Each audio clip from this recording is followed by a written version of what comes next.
नमस्कार दोस्तों, मैं अजय सिंह आपका स्वागत करता हूं एसएससी मेकर के यूट्यूब चैनल में। दोस्तों, इस वीडियो में आपको बताऊंगा मैथ्स के कुछ अति महत्वपूर्ण प्रश्न दोस्तों, जो सभी परीक्षाओं में पूछे जाते हैं। दोस्तों, आप कोई सा भी गवर्नमेंट एग्जाम देंगे तो आपके पेपर में ये सब प्रश्न हमेशा देखने को मिलेंगे, क्योंकि दोस्तों मैथ में कुछ सेट पैटर्न के प्रश्न होते हैं दोस्तों, जो बार बार परीक्षाओं में पूछे जाते हैं और जिन प्रश्नों को दोस्तों आपको सॉल्व करने में ज्यादा टाइम लगता है, उन प्रश्नों को इस वीडियो में शामिल किया हूं। और दोस्तों, इन सभी प्रश्नों को सॉल्व करने के लिए इस वीडियो मैं आपको बहुत ही आसान ट्रिक बताऊंगा, जिसकी सहायता से दोस्तों आप इन सभी प्रश्नों को बिना पेन उठाए सॉल्व करेंगे मात्र कुछ ही सेकंड में। तो आइए दोस्तों देखते हैं मैथ के कुछ अति महत्वपूर्ण प्रश्न।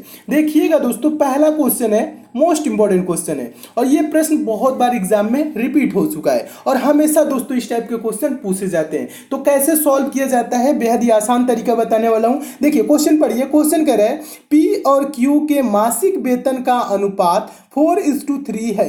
यदि पी और क्यू के वर्तमान वेतन में क्रमशः 10% तथा 5% की वृद्धि हुई है तो नया अनुपात क्या होगा। ठीक है, अब दोस्तों थोड़ा सा क्वेश्चन समझिए, क्वेश्चन का पैटर्न समझिए। इस टाइप का क्वेश्चन है तो कैसे सॉल्व किया जाता है। ठीक है दोस्तों, मैथ में होता क्या, अगर जो आप प्रश्न समझ लेंगे तो सॉल्व भी कर लेंगे। ठीक है, तो प्रश्न समझिए, समझाने की कोशिश कर रहा हूं। देखिएगा, पी और क्यू यानी कि दो व्यक्ति हैं, उनका मासिक वेतन यानी जो मंथली इनकम है उसका रेशियो दिया है, अनुपात दिया है, रुपए नहीं दिया है, रेशियो दिया है 4:3 के अनुपात में, यानी कि पी का ज्यादा है और क्यू का कम है। ठीक है, ऐसे आपको प्रश्न देखने से अनुमान हो रहा होगा, मालूम हो रहा होगा। ठीक है, देखिए अब फिर कह रहा है यदि पी और क्यू के वर्तमान वेतन में जो मंथली इनकम है, जो मिल रहा है, वर्तमान में वेतन मिल रहा है 4:3 के रेशियो में, उसी में कह रहा है क्रमशः, क्रमशः कहने का मतलब है, क्रमशः मतलब पहले के लिए ये 10%, यानी कि पी के वेतन में 10% और क्यू के वेतन में 5% की वृद्धि हुई है तो नया अनुपात क्या होगा। अब दोनों के वेतन में दोस्तों 10% और 5% के क्रमशः वृद्धि कर देंगे तो नया वेतन क्या होगा, यानी उसका रेशियो क्या होगा, ये चीज पूछ रहा है, उसका अनुपात पूछ रहे हैं। ठीक है, तो दोस्तों ऐसे क्वेश्चन है तो कैसे सॉल्व किया जाता है समझिएगा। 4:3 को हम ये नहीं करेंगे, 4 को हम 10% क्या करेंगे, प्लस करेंगे, यानी कि 10% बढ़ाएंगे नहीं, 4 में 10% बढ़ाएंगे तो क्या होगा दोस्तों, ये दशमलव में होने लगेगा। ठीक है, क्वेश्चन को हमें दशमलव में नहीं ले जाना है। ठीक है, दशमलव में जब क्वेश्चन जाता है तो क्वेश्चन सॉल्व करने में प्रॉब्लम आने लगती है। ये 3 है तो 3 का 5% नहीं निकालेंगे, दशमलव में आएगा, फिर जोड़ेंगे घटाएंगे नहीं, ऐसा कुछ नहीं करना है। ठीक है, क्या करना है, देखिए जब ऐसे क्वेश्चन है 10% 5% की वृद्धि पूछे या कितना परसेंट की वृद्धि या कमी बोले, ठीक है, तो क्या करेंगे, ये जो रेशियो दिया रहता है 4:3 का रेशियो, तो ये 4 है ना, तो इसको हम दोनों में क्या करेंगे, 100 से गुणा कर लीजिए। कहने का मतलब है ये 4 है तो ये क्या हो जाएगा दोस्तों, 400 हो जाएगा, ये 3 है तो ये क्या हो जाएगा दोस्तों, 300 हो जाएगा। कहने का मतलब एक ही है, 2 जीरो से 2 जीरो इधर इधर कैंसिल हो जाएगा, तो अभी क्या होगा दोस्तों, 4:3 का ही रेशियो होगा। आप समझ रहे होंगे। ठीक है, तो इसलिए क्या करेंगे, दोनों में हम 100 से गुणा कर देंगे, 400 और 300 मान लेंगे उनका मासिक वेतन है, यानी मंथली इनकम है। अब क्या करेंगे दोस्तों, पी और क्यू के वर्तमान में, यानी वर्तमान जो वेतन उसमें क्रमशः 10% और 5% की वृद्धि करेंगे। तो यार दोस्तों अब यहां पे क्या करना है, देखिएगा थोड़ा सा समझिएगा। 10%, 400 का 10%, यानी 400 में 10% की वृद्धि करेंगे तो 400 का 10% कितना होता है, परसेंटेज बेसिक आपको चैनल पे बताया हूं, जहां पे बेसिक में बताता हूं वहां पे एकदम अच्छे से बताया हूं परसेंटेज कैसे निकाला जाता है। तो 400 का 10% क्या होगा, 400 गुणे 10/100, ऐसे ही तो निकाला जाता है। ये 2 जीरो से 2 जीरो कैंसिल हो जाएगा, 4 दहा में 40, 400 का 10% क्या होगा, 40 रुपए। तो इसमें दोस्तों यानी कि पी में 40 रुपए की वृद्धि हो जाएगी तो क्या हो जाएगा दोस्तों, 440 हो जाएगा। ये चीज आपको क्लियर हो गई होगी कि 10% की वृद्धि करेंगे तो पी का वेतन क्या हो जाएगा दोस्तों, 440 हो जाएगा। फिर क्यू में क्या करना है दोस्तों, 5% की वृद्धि करना है, तो 300 में 5% की वृद्धि करेंगे तो 300 का 5% क्या होगा, वैसे ही निकालेंगे, 300 गुणे 5/100, यानी 2 जीरो से 2 जीरो कैंसिल हो जाएगा, 5 ये 15, यानी कि क्या हो जाएगा दोस्तों, इसमें 15 रुपए की वृद्धि हो जाएगा। तो 300 में 15 रुपए की वृद्धि होगा तो क्या हो जाएगा दोस्तों, ये 15 रुपए की वृद्धि करेंगे तो ये 315 हो जाएगा। ठीक है, अब यही चीज पूछ रहा है, वृद्धि हुई है तो नया अनुपात क्या होगा, यानी वेतन में अब नया रेशियो बनेगा, नया अनुपात बनेगा, वो क्या होगा। अब क्या करेंगे दोस्तों, इसका क्या हो गया, 440 हो गया, इसका 315 हो गया। अब रेशियो पूछ रहा है तो इसको क्या करेंगे, छोटा करेंगे। रेशियो जब निकालना होता है तो क्या किया जाता है, छोटा किया जाता है, सबसे छोटा जहां तक हो जाए। ठीक है, तो इसको किससे डिवाइड करेंगे, यानी किससे भाग करेंगे, 5 से। 5 से दोनों कटेगा, जो दोनों ऐसी संख्या लेते हैं जिससे दोनों में भाग पूर्णतः जाए। ठीक है, उसी संख्या से कटाते हैं, ये नहीं कि आप 3 से कटाने लगेंगे, 4 से कटाने लगेंगे, 5 से कटाने लगेंगे, जो संख्या ऐसी मानिए जिससे दोनों विभाजित हो, तो 5 से कटाएंगे। इसमें क्या करेंगे, कोई भी संख्या हो उसे पहले देखा जाता है क्या इससे इसमें भाग चला जाएगा कि नहीं। समझिएगा, बहुत से कमजोर स्टूडेंट होते हैं उनके लिए मैं ज्यादा फोकस करके पढ़ाता हूं, और जो तेज स्टूडेंट होते हैं तो उनको यहाँ पे बुरा लगता है, तो वो बुरा ना माने और कमजोर स्टूडेंट का भी साथ दे। देखिए अब क्या करेंगे दोस्तों, 5 से कटाएंगे तो ये क्या होगा दोस्तों, 5 वट्ठे 40 हो जाएगा, फिर 4 बचा 5 वट्ठे 40, ये 88 हो जाएगा। और ये 315 5 से कटेगा तो 5 छक्के 30 और 1 5 यानी कि 5 तिहाई 15। 88 और 63 का क्या हो रहा है दोस्तों, रेशियो हो रहा है। क्या हो रहा है दोस्तों, रेशियो 88 और 63 का अनुपात हो जाएगा जब उनके वेतन में 10% और 5% की क्रमशः वृद्धि कर देंगे। 88:2 क्या हो गया दोस्तों, 63 यानी कि 63। किस ऑप्शन में दिया है तो देखेंगे ऑप्शन नंबर सी में दिया है, तो आपका ऑप्शन नंबर सी दोस्तों क्या हो जाएगा, सही हो जाएगा। तो मैं उम्मीद करता हूं दोस्तों आप इस प्रश्न को बहुत ही अच्छे तरीके से समझ गए होंगे, और इस टाइप का क्वेश्चन आपके पेपर में आएगा तो आप अच्छे से सॉल्व कर लेंगे। देखिए कभी भी क्वेश्चन है तो क्या करना है, जो 4 है तो उसको क्या कर लेंगे 40 भी कर सकते हैं, लेकिन 100 में से गुणा करने में क्या होता है, क्वेश्चन ज्यादा इजी हो जाता है, तो इसको हम 400 कर लेंगे और इसको हम क्या कर लेंगे दोस्तों 300 कर लेंगे। रेशियो वही है, 4:3 का ही रेशियो है, रेशियो नहीं बदला। ठीक है, मतलब कहने का एक ही चीज है। ठीक है, ये चीज समझ के 10% की वृद्धि कर लेंगे 5% का, क्वेश्चन सिंपल हो जाता है और तुरंत आंसर आ जाता है। तो मैं उम्मीद करता हूं इस प्रश्न को दोस्तों आप बहुत ही अच्छे तरीके से समझ गए होंगे। अगला क्वेश्चन देखिएगा दोस्तों, दूसरा क्वेश्चन भी मोस्ट इंपॉर्टेंट क्वेश्चन है, और इस टाइप के हमेशा प्रश्न पूछे जाते हैं, और ये प्रश्न एग्जाम में बहुत बार पूछा जा चुका है, और इस टाइप के बार बार प्रश्न पूछे जाते हैं। ये सिंपल क्वेश्चन है, इसमें टफ क्वेश्चन भी पूछे जाते हैं। कैसे पूछे जाते हैं, पहले क्वेश्चन पढ़िए।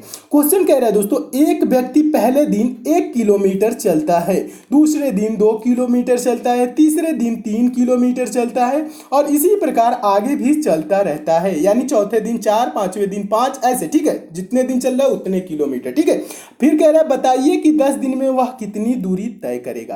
तो ये तो दोस्तों सिंपल क्वेश्चन है, 10 दिन के लिए पूछ रहा है, यानी पहले दिन 1 चला, दूसरे दिन क्या होगा दोस्तों 2 चलेगा, तीसरे दिन 3 चलेगा, चौथे दिन 4 चलेगा, पांचवें दिन क्या होगा 5, छठे दिन 6 और सातवां दिन 7 और आठवां दिन 8 और नौवां दिन क्या हो जाएगा दोस्तों 9 और 10वां दिन क्या होगा 10 किलोमीटर। तो आप ये छोटा सा क्वेश्चन है, इसको क्या कर सकते हैं, जोड़ के लिख सकते हैं। इसको दोस्तों जोड़ेंगे 1 + 2 + 3 यहां तक, कहां तक 10 तक, यहां तक जोड़ेंगे तो ये क्या होगा दोस्तों, जोड़ने पे ये हो जाएगा दोस्तों 55। आप चाहें तो जोड़ के भी देख सकते हैं। तो यानी टोटल ये कितनी दूरी तय करेगा, 55 किलोमीटर दूरी तय करेगा। ये तो रहा दोस्तों सिंपल क्वेश्चन, ये तो आप जोड़ के ही बता देंगे। अगर जो यही प्रश्न पूछा जाए और इसमें रह जाए यहाँ पे 10 की जगह पे बोल दे 100 दिन, यानी कि बताइए कि 100 दिन में वह कितनी दूरी तय करेगा, तब आप क्या करेंगे, सॉल्व करना पॉसिबल नहीं है, वो भी विद इन टाइम के अंदर, यानी कि टाइम के अंदर जो आपके पेपर में 1 घंटे या 2 घंटे का पेपर होता है उसके अंदर क्या करेंगे। इसी प्रश्न पे तो पूरा टाइम देंगे नहीं, 100, 99, 98, 97, 96 ऐसे जोड़ेंगे तो नहीं ना, इतना जोड़ना पॉसिबल नहीं है। तो इसलिए दोस्तों इसके लिए एक फार्मूला होता है, मैं आपको बता रहा हूं, देखिए कैसे सॉल्व किया जाता है। अब देखिए कितना दिन चला है दोस्तों, 10 दिन चला है। इस पे 2-3 टाइप के और प्रश्न बनते हैं, उसको मैं नेक्स्ट पार्ट में करा दूंगा, समझिएगा। 10 दिन चलता है ना, एक एक दिन क्या करता है, पहले दिन 1 किलोमीटर, दूसरे दिन 2 किलोमीटर, ऐसे चल रहा है। ठीक है, तो इसको क्या करेंगे दोस्तों, जितने दिन ये चला है तो इसको कैसे सॉल्व किया जाता है, n × n+1/2 ये फार्मूला है। ठीक है, इसे आपको याद नहीं करना है। ठीक है, देखिए याद नहीं करना है, बस आपको समझाया हूं। देखिए क्या करना है, कितने दिन तक चला है, 10 दिन तक चला है, तो 10 गुणे बस 10 में 1 जोड़ लेंगे, कितना हो जाएगा 11, 10 × 11/2 कर लेंगे। ठीक है, 10 × 11/2। अब ये क्या करेंगे, 2 से 10 कितने बार में जाएगा, 5 बार में, तो 11×5 क्या हो जाएगा दोस्तों 55। टोटल ये कितना किलोमीटर दोस्तों चलेगा, 55 किलोमीटर चलेगा। और 55 किलोमीटर किस ऑप्शन में है, तो ऑप्शन नंबर आपका सी में है। आपका ऑप्शन नंबर सी दोस्तों क्या हो जाएगा, सही हो जाएगा। तो ये क्या रहा दोस्तों, ये फॉर्मूला रहा n × n+1/2, यानी जितने दिन चल रहा है उसमें क्या करेंगे, एक दिन जोड़ के फिर उसके बाद से गुणा कर देंगे उतने दिन से, यानी कि 10 दिन चला है तो 10 गुणे 10 + 1 यानी कि 11 और बटा 2। ठीक है, ये चीज ऐसे करेंगे, आंसर आ जाएगा। ठीक है, अब यही क्वेश्चन रहा, अगर जो कह दे कि 100 दिन में वह कितनी दूरी तय करेगा, यहां 100 रहे तब कैसे सॉल्व करेंगे, उसके लिए भी वही होगा। कितने दिन चल रहा है दोस्तों, 100 दिन, 100 गुणे 100 में 1 जोड़ लेंगे तो क्या हो जाएगा दोस्तों 101, 101, और बटा में क्या कर लेंगे 2 से दोस्तों 100 कितने बार में जाएगा, 50 बार में चला जाएगा। फिर आप 50 × 101 करेंगे, यानी कि 5 एकम 5, 5 0 हम 0, 5 एकम 5 और 1 0 इधर बच रहा है, ये वाला लिख देंगे, यानी कि 5050 किलोमीटर की ये दूरी तय करेगा, यानी कि 100 दिन लगातार चले। तो मैं उम्मीद करता हूं दोस्तों आप इस प्रश्न को बहुत ही अच्छे तरीके से समझ गए होंगे, और इस टाइप के क्वेश्चन आपके पेपर में आएगा तो आप अच्छे से सॉल्व कर लेंगे। ठीक है दोस्तों। दोस्तों? चलिए अगला क्वेश्चन देखते हैं। अगला क्वेश्चन भी बहुत ही इंपॉर्टेंट है और अगला क्वेश्चन देखने से पहले जो नए स्टूडेंट है दोस्तों उनके लिए बता दूं दोस्तों, ये पंचम पब्लिशर की ई बुक है, आपके आगामी सभी परीक्षाओं के लिए इंपॉर्टेंट है, चाहे आप रेलवे की एग्जाम देंगे, एसएससी की एग्जाम देंगे या अगर आप कोई सा भी गवर्नमेंट एग्जाम देंगे, क्योंकि दोस्तों इस ई बुक में उन प्रश्नों को शामिल किया गया है जो प्रश्न हमेशा आपके परीक्षाओं में पूछे जाते हैं, जो प्रश्न हमेशा परीक्षाओं में रिपीट होते हैं। दोस्तों इस ई बुक में आपको 10 practice set plus 10 one liner set मिल जाएगा। वन लाइनर सेट कहने का मतलब है एक लाइन में क्वेश्चन, दूसरे लाइन में आंसर। इससे क्या होगा दोस्तों, आप कम समय में ज्यादा से ज्यादा क्वेश्चन को प्रिपेयर कर लेंगे। दोस्तों आपके एग्जाम में 1 से 2 दिन का भी टाइम रहेगा, तो इस ई बुक को लेकर आप जरूर पढ़ लीजिएगा, आपको एग्जाम में काफी हेल्प मिलेगी, क्योंकि दोस्तों इसमें साइंस, जनरल अवेयर्स और करंट अफेयर के इंपॉर्टेंट प्रश्नों को शामिल किया गया है। दोस्तों पंचम पब्लिशर ने इसकी कीमत 150 रुपए रखी थी, लेकिन मेरे कहने दोस्तों ई बुक आपको मात्र 25 रुपए में मिल जाएगी। इस ई बुक को दोस्तों आप ले कहां सकते हैं, तो दोस्तों इसका लिंक मैं नीचे डिस्क्रिप्शन बॉक्स में दे दिया हूं, उस लिंक के थ्रू इस ई बुक को आप दोस्तों डाउनलोड कर सकते हैं। दोस्तों ये ई बुक अगर जो दोस्तों इस ई बुक में आपको डाउनलोडिंग या पेमेंट में करने में किसी प्रकार की दोस्तों समस्या होती है, तो दोस्तों पंचम पब्लिशर के यहाँ कस्टमर केयर नंबर दिया गया है, इस नंबर पर आप कॉल करके बात भी कर सकते हैं। दोस्तों इस ई बुक को मैं खुद देखा हूं, इसमें जो प्रश्न दिए गए हैं बहुत ही इंपॉर्टेंट दिए गए हैं, जो बार बार आपके एग्जाम में पूछे जाते हैं, इसलिए दोस्तों एग्जाम से पहले इस ई बुक को एक बार लेके आप जरूर पढ़ लीजिएगा। तो आइए दोस्तों देखते हैं अगला क्वेश्चन। देखिए दोस्तों अगला क्वेश्चन है आपका तीसरा क्वेश्चन। तीसरा क्वेश्चन भी मोस्ट इंपॉर्टेंट क्वेश्चन है और इस टाइप के भी प्रश्न हमेशा परीक्षाओं में पूछे जाते हैं और ये एग्जाम में बहुत बार पूछा जा चुका है। और इस टाइप के दोस्तों क्वेश्चन आए तो आपको एक्स या दोस्तों y मानने की जरूरत नहीं है, ठीक है, ना x मानना है ना y मानना है। बिना पेन उठाए दोस्तों इस टाइप के प्रश्नों को सॉल्व किया जा सकता है, बहुत ही आसान तरीका है। समझिएगा, क्वेश्चन पढ़िए, क्वेश्चन क्या कह रहा है, क्वेश्चन समझिएगा। क्वेश्चन क्या कह रहा है, क्वेश्चन कह रहा है राम श्याम से 20 वर्ष छोटा है। क्या कह रहा है, राम श्याम से 20 वर्ष छोटा है। 5 वर्ष पूर्व उनकी आयु में 3:5 का अनुपात था। उनकी वर्तमान आयु का योग बताइए, यानी कि उनकी प्रेजेंट टाइम में जो एज है उसका योग क्या होगा, जोड़ने पे कितने वर्ष के होंगे, दोनों को जोड़ दिया जाए तो। ये प्रश्न करें दोस्तों, इस टाइप के क्वेश्चन है। पहले पैटर्न समझिएगा, पैटर्न क्या करे, क्वेश्चन का कॉन्सेप्ट क्लियर कर लीजिए। राम श्याम से क्या है दोस्तों, 20 वर्ष छोटा है और 5 वर्ष पूर्व उनकी आयु में रेशियो क्या दिया दोस्तों, 3:5 का, ठीक है। फिर पूछ रहा है उनकी वर्तमान आयु का योग बताइए, ठीक है। ऐसे क्वेश्चन है तो कैसे सॉल्व किया जाता है, ज्यादा कुछ नहीं किया जाता है। देखिए इसके लिए पेन उठाने की भी जरूरत नहीं है, बस आपको समझाने के लिए लिख रहा हूं। देखिए 5 वर्ष पूर्व उनकी आयु का अनुपात क्या था दोस्तों, 3:5, क्या था, 3:5 था। ये देखिए, और यहां पे पहले लाइन में क्या कह रहा है, राम श्याम से 20 वर्ष छोटा है। रेशियो में दोस्तों राम श्याम से कितना छोटा है, ये 3:5 से कितना छोटा है, आप बोलेंगे 2 छोटा है। रेशियो में तो 2 ही छोटा है ना, 3:5 से कितना छोटा है, 2 छोटा है, ठीक है। और उम्र में कितना छोटा है दोस्तों, 20 वर्ष छोटा है। यहां पहले लाइन में कह रहा है राम श्याम से 20 वर्ष छोटा है, तो 2 रेशियो बराबर क्या हो जाएगा, यानी 2 रेशियो बराबर दोस्तों 20 वर्ष, तो 1 रेशियो बराबर क्या हो जाएगा, 20 को 2 से भाग कर देंगे 10। 2 रेशियो बराबर 20 वर्ष, तो 1 रेशियो बराबर क्या हो जाएगा दोस्तों, 10, ठीक है। ये चीज क्लियर हो गया। अब देखिए, अब हम क्या करेंगे, इसी से एज भी निकाल सकते हैं और यहीं से शॉर्ट ट्रिक भी फॉलो कर सकते हैं। देखिए अब क्या करना है, ये 3 रेशियो बराबर क्या हो जाएगा, जब 1 रेशियो बराबर 10 है तो 3 रेशियो बराबर क्या हो जाएगा दोस्तों, 30 हो जाएगा। और 5 रेशियो बराबर क्या हो जाएगा दोस्तों, 50, यानी कि 50।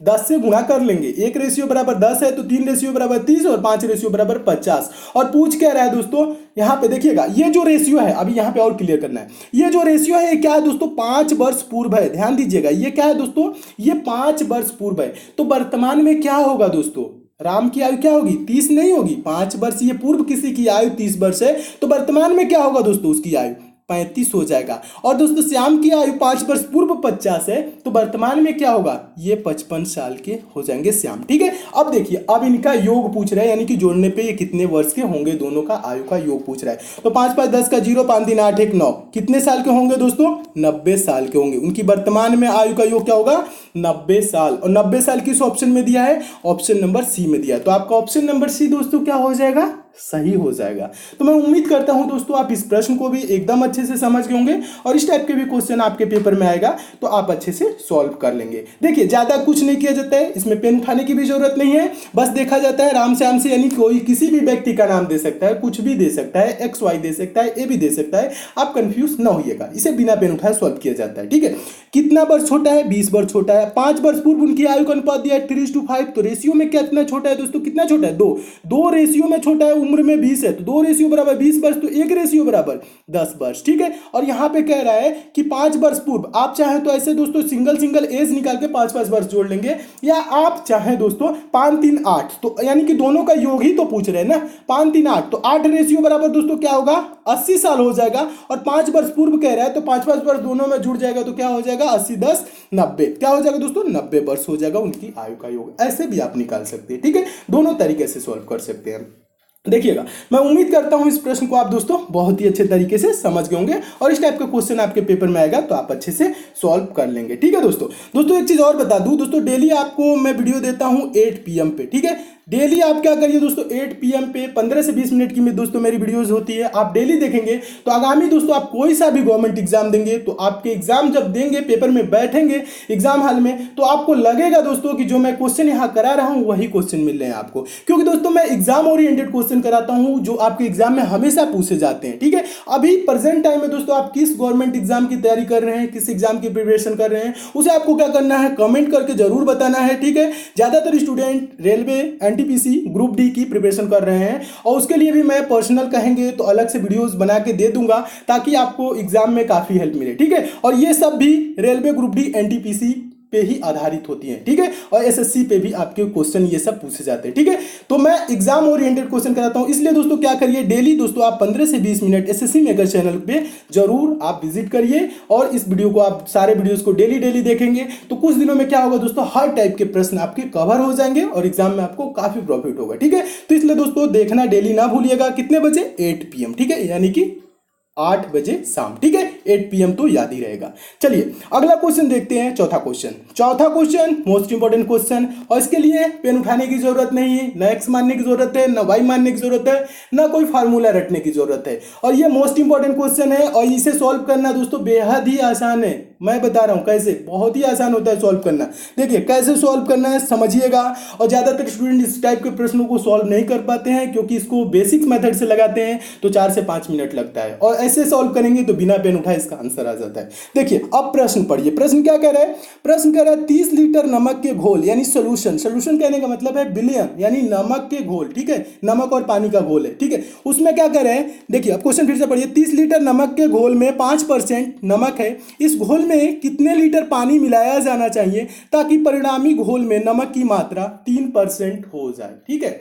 अब देखिए क्वेश्चन को थोड़ा सा क्या करना है, आपको समझना है, कॉन्सेप्ट क्लियर करना है। इस टाइप का क्वेश्चन है तो आपको कंफ्यूज नहीं होना है, कैसे सॉल्व करना है बिना पेन उठाए। देखिए कह रहा है कि 30 लीटर नमक के घोल है, नमक और पानी का, उसमें नमक क्या है दोस्तों 5% है, और पूछ कह रहा है इस घोल में कितने लीटर पानी मिलाया जाना चाहिए ताकि परिणामी घोल में नमक की मात्रा 3% हो जाए। अब प्रश्न क्या पूछ रहा है आपको ये भी क्लियर होना चाहिए। प्रश्न में पूछ रहा है, देखिएगा ये वाला लाइन, इस घोल में कितने लीटर पानी मिलाया जाना चाहिए, पानी ही पूछ रहा है। अब ऑप्शन से बताएंगे कौन सा ऑप्शन सही होगा, कितना लीटर पानी ही पूछ रहा है ना। जब दोस्तों आपको क्या करना है, इस टाइप का क्वेश्चन है तो आपको देखना है पूछ क्या रहा है, नमक पूछ रहा है कि पानी पूछ रहा है। इसमें पूछ रहा है कितना लीटर पानी मिलाया जाना चाहिए। जब पानी पूछ रहा है तो दोस्तों हम यहाँ पे भी पानी रखते हैं पहले वाले जगह पे, और दूसरे वाले जगह पे लास्ट में जो बोलता है वहां पे भी क्या रखते हैं, पानी रखते हैं, ठीक है। अब क्लियर होगा, अभी कैसे देखिएगा कैसे क्लियर हो रहा है। देखिए 30 लीटर नमक के घोल में 5% क्या है दोस्तों नमक है, तो पानी कितना होगा, पानी पूछ रहा है कितना लीटर पानी मिलाया जाना चाहिए, तो 5% नमक होगा किसी विलयन में, तो पानी कितना होगा, पानी होगा उसमें दोस्तों 95%। ये चीज क्लियर हो गया। अब देखिए फिर लास्ट वाले में क्या पूछ रहा है, ताकि परिणामी घोल में नमक की मात्रा 3% हो जाए, नमक की मात्रा 3% हो जाए, तो पानी की मात्रा यहां क्या होगी दोस्तों, 3% जब नमक होगा तो 97% पानी होगा कि नहीं, ये चीज क्लियर हो गया। और बीच में क्या पूछ रहा है, कितना लीटर पानी मिलाया जाना चाहिए, ठीक है। जब इस टाइप से क्वेश्चन है तो आपको तीनों जगह क्या करना है, यानी बीच में जो पूछता है वही दोनों जगह रखना है, पानी, ठीक है। उसके बाद क्या करना है दोस्तों, टोटल मिश्रण कितने लीटर का है, 30 लीटर का है, 30 लीटर का ना, समझिएगा शॉर्ट ट्रिक है, बेहद ही आसान है, बिना पेन उठाए सॉल्व होता है।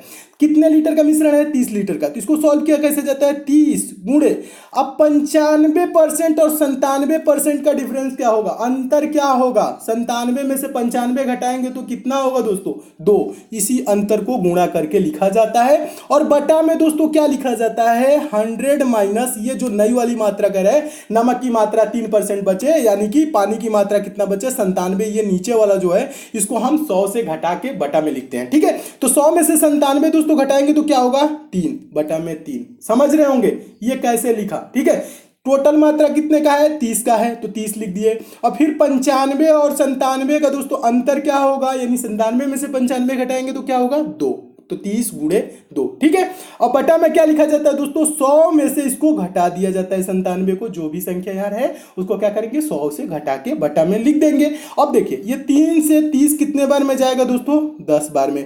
10 गुणे 2 क्या होता है दोस्तों, 20, तो ये क्या हो जाएगा दोस्तों 20 लीटर, इसका सही आंसर हो जाएगा। कितने लीटर पानी मिलाया जाना चाहिए कि परिणामी घोल में नमक की मात्रा 3% हो जाए, तो 20 लीटर। 20 लीटर किस ऑप्शन में दिया है, तो ऑप्शन नंबर आपका पहले में दिया है, और आपका ऑप्शन नंबर पहला दोस्तों क्या हो जाएगा, सही हो जाएगा। तो मैं उम्मीद करता हूं दोस्तों आप इस प्रश्न को बहुत ही अच्छे तरीके से समझ गए होंगे, और इस टाइप के क्वेश्चन आपके पेपर में आएगा तो आप अच्छे से सॉल्व कर लेंगे। दोस्तों इसमें और भी क्वेश्चन है, उसको मैं नेक्स्ट पार्ट में करा दूंगा। ठीक है, अगर आपको किसी और चैप्टर में प्रॉब्लम है तो उस चैप्टर का नाम भी नीचे आप कमेंट कर दीजिएगा, वो भी चैप्टर मैं बहुत जल्द कंप्लीट करा दूंगा।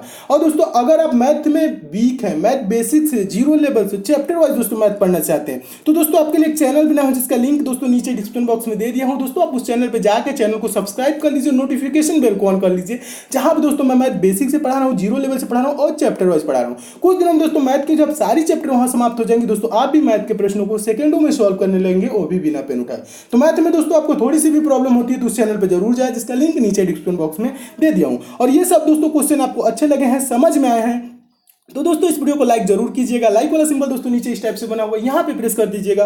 और शेयर वाला सिंबल दोस्तों नीचे इस टाइप से बना हुआ है, यहाँ पे प्रेस करके फेसबुक, व्हाट्सएप, टेलीग्राम जितने भी दोस्तों आपके पास स्टडी ग्रुप हो उस ग्रुप में शेयर जरूर कीजिएगा। और जो दोस्त इस चैनल पर नए हैं, जिनको दोस्तों हमारे वीडियोस की डेली नोटिफिकेशन नहीं मिलती, नीचे दोस्तों रेड कलर के इस टाइप से सब्सक्राइब लिखा हुआ दोस्तों, यहाँ पे क्लिक करके चैनल के साथ जुड़ जाइए। और बगल में दोस्तों बेल आइकन का सिंबल बनेगा दोस्तों, ये नोटिफिकेशन बेल आइकन होता है, इसे प्रेस करके ऑन कर लेंगे तो ये इस टाइप से दिखने लगेगा। जब ये दोस्तों इस टाइप से दिखेगा तो आपको डेली सारे वीडियोस की नोटिफिकेशन यानी आप तक मैसेज जाएगा। तो दोस्तों सब्सक्राइब और बेल आइकन पे प्रेस जरूर कीजिएगा। तो मिलते हैं दोस्तों अगले वीडियो में और भी इंपॉर्टेंट प्रश्नों के साथ, तब तक के लिए दोस्तों धन्यवाद।